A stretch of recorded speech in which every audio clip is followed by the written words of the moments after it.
Bonjour, bienvenue dans cette vidéo. Donc je vais répondre à une question d'un abonné. Je vais essayer de le faire de plus en plus souvent. Et cette question, c'était comment faire pour pouvoir faire des revers liftés alors que je ne fais que des revers coupés en match.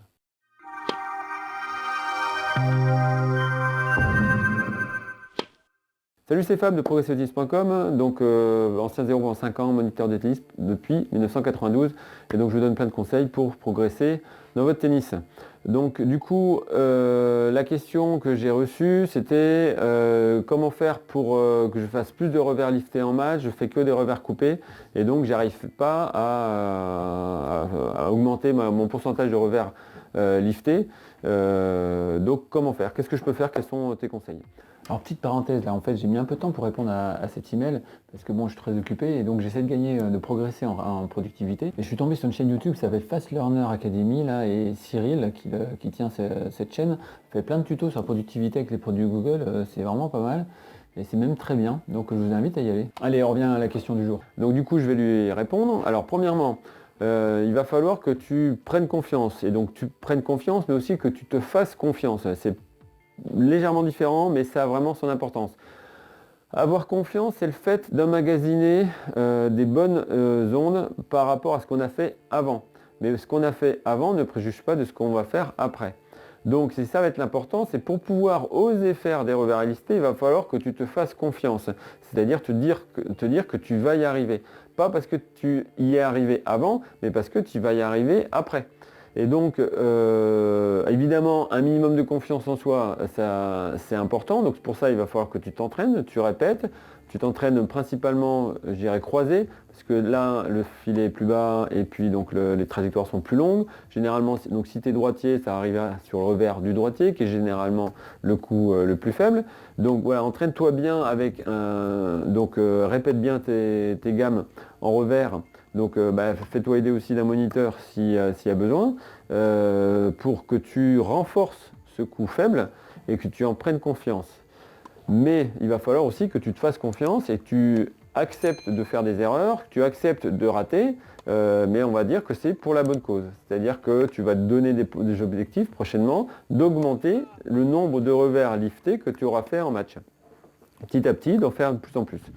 Donc pour ça, il faut que tu te donnes des objectifs numériques, sinon tu ne pourras jamais savoir si tu as progressé à ce niveau-là, si tu as osé en faire plus. Ensuite, comment en faire plus des revers? Principalement, les revers liftés, si on fait principalement des revers coupés, c'est souvent qu'on est en retard en fait sur la frappe, parce que la frappe se fera de manière plus reculée qu'un revers lifté. Et donc si on est en retard, on va prendre la situation la plus facile, revers coupé, parce que je peux taper la balle un peu plus tard, un peu plus derrière moi. Donc ce qu'il va falloir que tu fasses, c'est que tu progresses sur ton temps de réaction, c'est-à-dire l'observation de la balle et ton temps de réaction. Donc tu peux t'entraîner à récupérer des balles qui viennent de très court, faire des tas de jeux de ballon pour augmenter ton temps de réaction. Le ping-pong, souvent, c'est recommandé pour diminuer ce temps de réaction pour que finalement, tu prennes pas du retard au démarrage. Ensuite, ce démarrage, comment tu vas l'améliorer? Tu vas l'améliorer avec le pas d'allègement. Donc, il va falloir que tu fasses beaucoup de cordes à sauter pour physiquement tenir le coup sur ces rebonds que tu vas faire tout au long d'un match. Et donc, faire travailler ça sur les pointes de pied. C'est tes mollets en fait qui vont t'aider à faire ces allègements parce qu'ils vont fonctionner en pliométrie. C'est-à-dire, c'est un rebond qui va être automatique. C'est-à-dire, tu n'as pas à étirer le muscle et à le recontracter. Alors après, ça va se faire de manière très rapide, donc par un rebond, c'est de la pliométrie. Donc entraîne-toi aussi à faire des sons sur les pointes de pied en rebondissant, donc les jambes tendues, sans pousser avec les cuisses, avec les genoux qui seront pliés, simplement par rebond au niveau des chevilles, donc par les mollets qui vont donc avoir un effet élastique, donc lorsqu'ils vont se faire étirer en fait. Ensuite, donc voilà, c'est le côté technique de jeu de jambes, côté physique qui va être important, donc l'allègement et puis donc la pliométrie, donc au niveau de tes chevilles. Avec tes mollets. Et donc du coup, il va falloir te forcer de façon à mettre ça en place, puisque pour l'instant c'est pas ancré dans ton subconscient que tu peux faire, tu sais faire des revers liftés de manière automatisée. Donc il va falloir que tu en prennes conscience et donc au prochain entraînement, il va falloir que tu te forces à faire des revers liftés un maximum. Donc tu peux commencer avec des adversaires qui sont moins forts que toi, qui sont 3-4 classements en dessous de toi, pour que tu aies un petit peu plus de temps et puis que tu te rendes compte que tu peux en faire, tu sais en faire et petit à petit monter le niveau de tes adversaires pour pouvoir le réaliser à ton niveau à toi, donc à ton classement en fait. Et puis donc surtout oser et finalement au bout du compte analyser est-ce que tu es en retard? Est-ce que tu ne le fais pas parce que tu n'oses pas? Est-ce que tu ne le fais pas parce que tu as une peur en toi qui intervient? Est-ce que tu ne le fais pas pour X raisons? Après, comme je ne suis pas à côté de toi sur le terrain, là, je ne peux pas plus t'aider que ça, mais je t'ai donné des pistes comme je pouvais.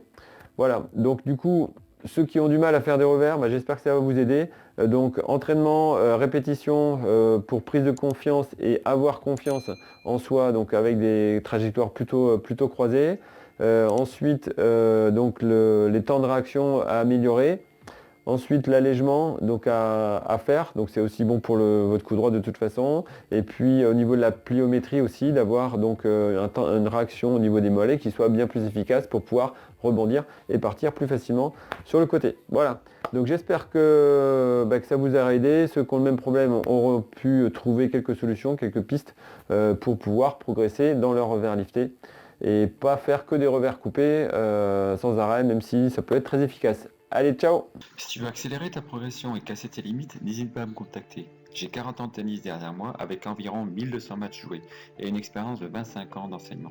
Donc j'ai tous les outils pour t'aider à devenir un joueur accompli.